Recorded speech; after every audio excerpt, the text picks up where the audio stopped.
McNally here on the Wine Show. You listen to us every Sunday right here on WIST, the Mighty 690. A lot of y'all, I know you like getting wine shipments in. I know you like that. And a lot of you are members of wine clubs of various wineries. So you're always getting these things every month or every quarter, however that works, whatever level of the club you signed up for. And those are all fun, and those are, you know, wineries you've probably been to or wines you've enjoyed and you want to be a part of them.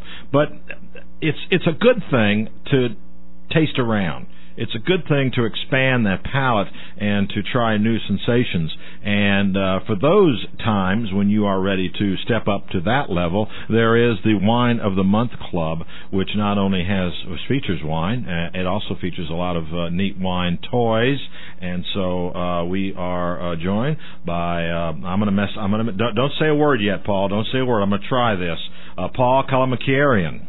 Very good. Was it close? That was excellent. Paul Kalemkiarian, that's right. I go by K, the rest is silent. Paul K? Yes. Oh, thank you so much. That's going to make it much easier to move forward here, very much so. But this is a club you and your dad kind of got going. Well, my father was a pharmacist most of his career, and he bought a pharmacy that had a liquor store, turned it into one of the premier wine shops in Southern California, and then invented the idea of wine in the mail in 1972. Really? That was a long time ago. It was a long time ago, and we would taste on Thursdays. My job as a 16-year-old was to set up the tastings, and they would select wines with a panel, and he'd put them out on the floor every month, and when a customer came in and was just looking for something as a recommendation, he would point them to the Wine of the Month. And at 16, you were doing all that. Well, you know, you got to fudge that a little bit. Oh, yeah. Oh, good for you. Good for you. Good for you. No, there's no fudging. If you're in New Orleans, you could have done it when you're 12. Yeah, well, there you go. I wish I should have thought of that, I guess. Yeah, should have moved right there. But you're in Palos Verdes. Are you still there? No, we moved to Monrovia, California, which is still Southern California, and we ship. One of the neat things about our club is we taste everything here, we stand by everything here, and we ship everything here. And when you call somebody, you talk to a human being here. Wow, that's very different. Yes, we think customer service is an extremely important part of our business. And, I know I can't please all the palates all the time, even though we do taste on the average about 300 to 400 wines a month to select those two values. But, sometimes I'm just not going to hit it right for your palate, so we'll replace it or refund your money. What are you looking for? Are you always looking for a white and a red, or how do you approach it, Paul? Well, you can choose what you'd like, reds only, whites only. You will get two different reds or two different whites if you choose that direction. But we look to find the best value we can find each month and representing what it is. And I think I sent you a bottle of some Columbia Valley Pinot Grigio. Yeah, I got it in my glass right now. Which is a wonderful wine. And here's an example of what Pinot Grigio can taste like if it's from, the Washington State. And we want to send you things from Argentina that taste like Argentina, and that's our approach.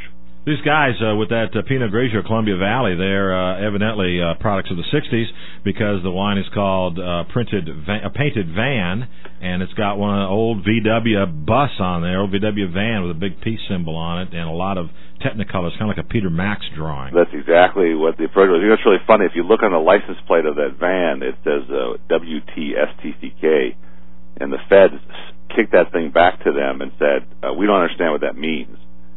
And apparently they're not from the baby boomer generation. Because, it's an abbreviation of Woodstock, isn't it? Exactly, right. Yeah. But the feds, evidently the feds are much younger than they any didn't of that. Understand, yes. They didn't get it. Oh, that's funny. It's funny they wouldn't let them get away with that, and I've seen some things they let them get away with that winemakers kind of make up and then fudge on what the explanation is, but the real explanation is much racier. Yes, that's possible.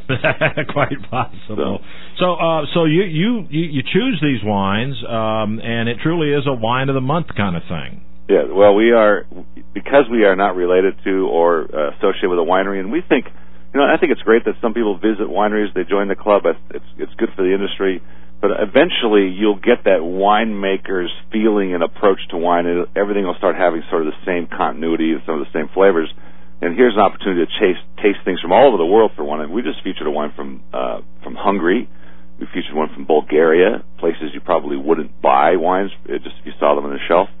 And gorgeous wines with indigenous grapes, things you would never find in California or the rest of the U.S. Yeah, it seems to me whenever someone gets involved with those, what I would call a vertical wine club, and that is all the wines come from one winery, they don't stay in it very long because they do get into that same old. aspect. This Pinot Noir tastes a whole lot like the Merlot we had last month, and I wasn't that crazy about that to begin with. But to me, what you're doing is you're doing a lot of education here. Correct. We study the grape. In fact, the one I was telling you about, the Bulgarian wine, has a grape in it called Mavrud, which we had not seen prior, and gives us a chance to study the grape, learn about it, and talk about it. So it's just a great way to round out your palate. And it also will help you understand, well, gee, I don't really care for Gewürztraminer, because when I send you a Gewürztraminer, it's going to be a great example of what it's supposed to be, and you'll be able to define your palate, personally, so you understand where you're at, in the wine world. If someone finds a wine that you've sent them, say the Bulgarian wines, which obviously you're not going to find on the shelf, probably in your neighborhood, and they want some more, is that workable? Well, one of the guarantees we make is 90 days availability for sure.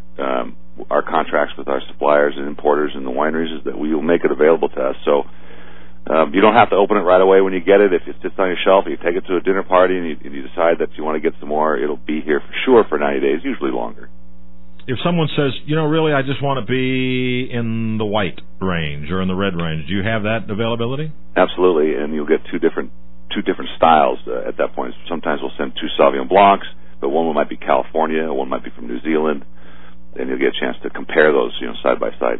We're talking about the Wine of the Month Club, and Paul K. and I wanted to talk to Paul regarding all this because holidays are coming up, and this is, don't give them that Harry and David's basket. That doesn't take a wine lover anywhere, but this takes a wine lover somewhere. And if you give them a 6 or 12-month membership in the Wine of the Month Club, they'll appreciate you, going on from there. Absolutely, they will love it.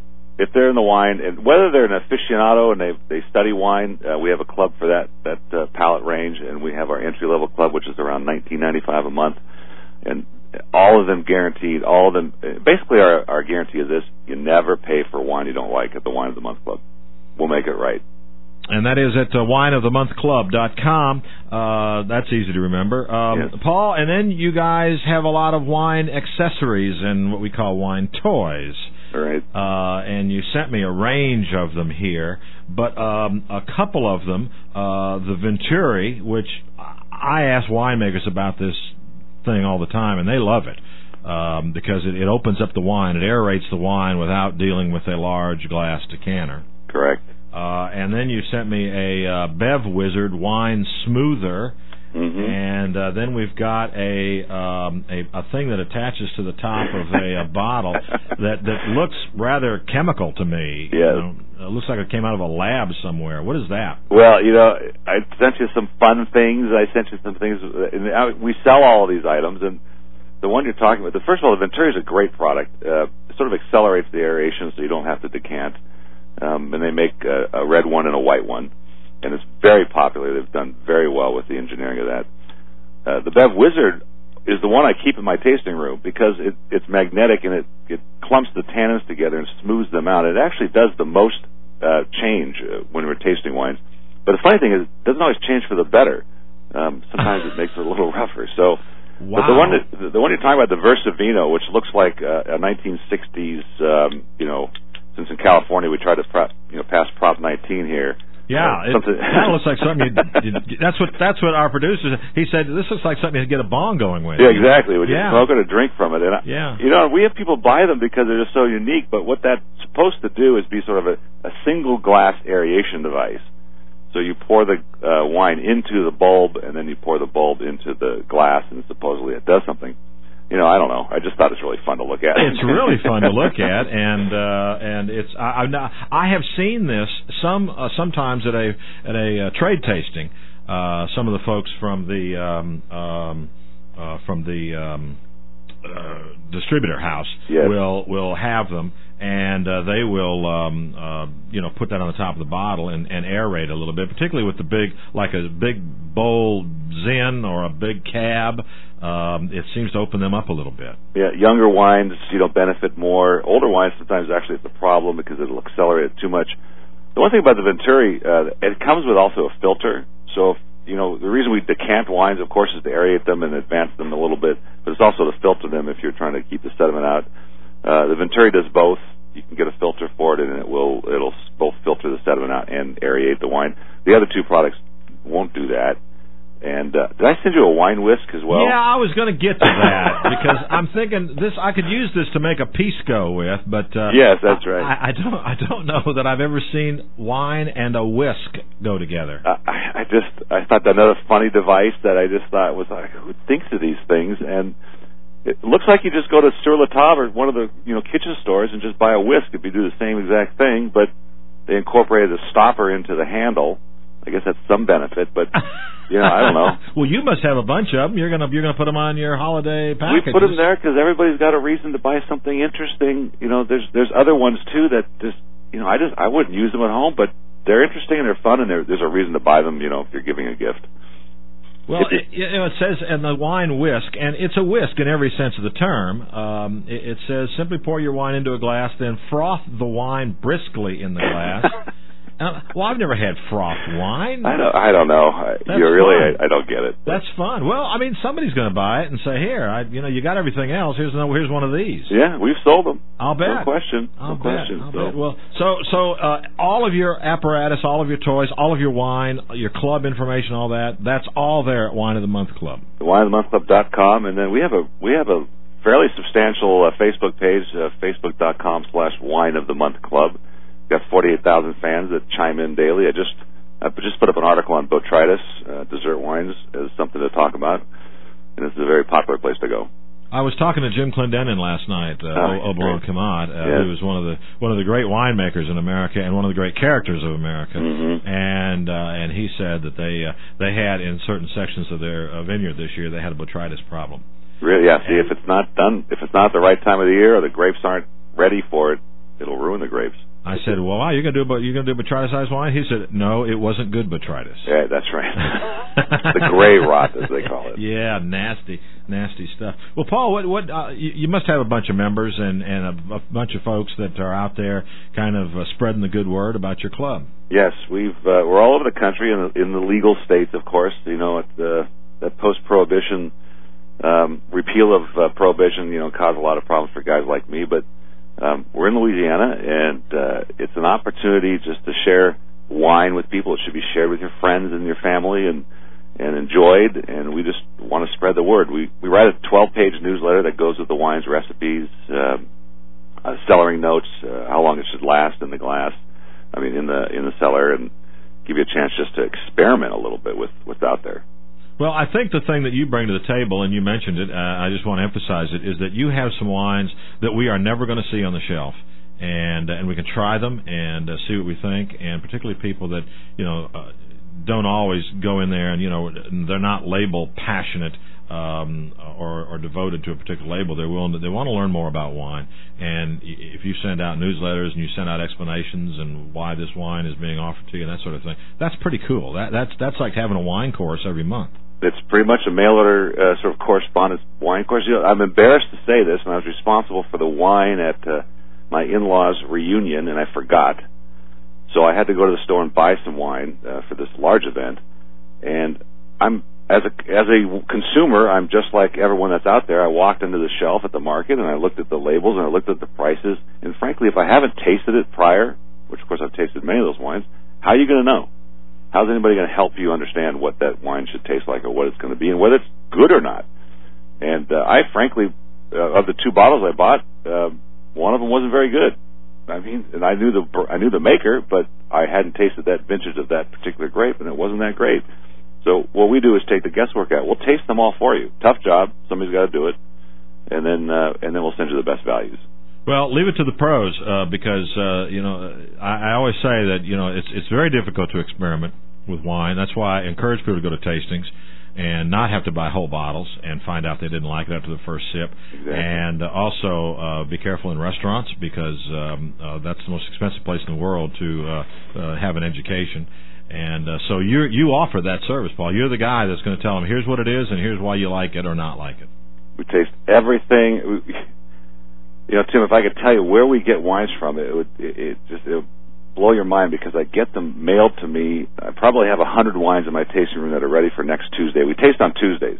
Otherwise, I don't think my wife can handle this, but coming home every day from work. But we taste every Tuesday. We start at 9 in the morning here. We go every 15 minutes. We have a new representative from a winery come in. So we get through about 75 wines every Tuesday.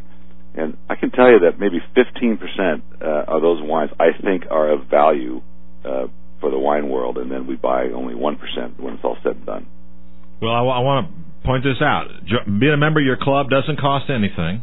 Nope. It's a free club. You determine how you want to go about getting some wine, because there's no use being a member if you're not going to get some wine.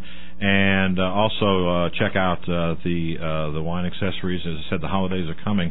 This is the sort of thing that a wine aficionado would much appreciate, a gift of a membership in the Wine of the Month Club. Paul, best of luck throughout the holidays, man. And we're going to stop by and see you every Tuesday. Please do. That's my thought right now. We're going to stop by and see. Since you're you. tasting every Tuesday, we're going to do that. You're Paul welcome. K., Wine of the Month Club. WineOfTheMonthClub.com. Go check it all out. This is a good one. I wouldn't recommend it to you if I didn't believe in it, and I think this one has the answers you're looking for. Tim McNally here on The Wine Show. The Mighty 690 from the heart of the French Quarter in New Orleans. Come on back at the top of the hour after the break.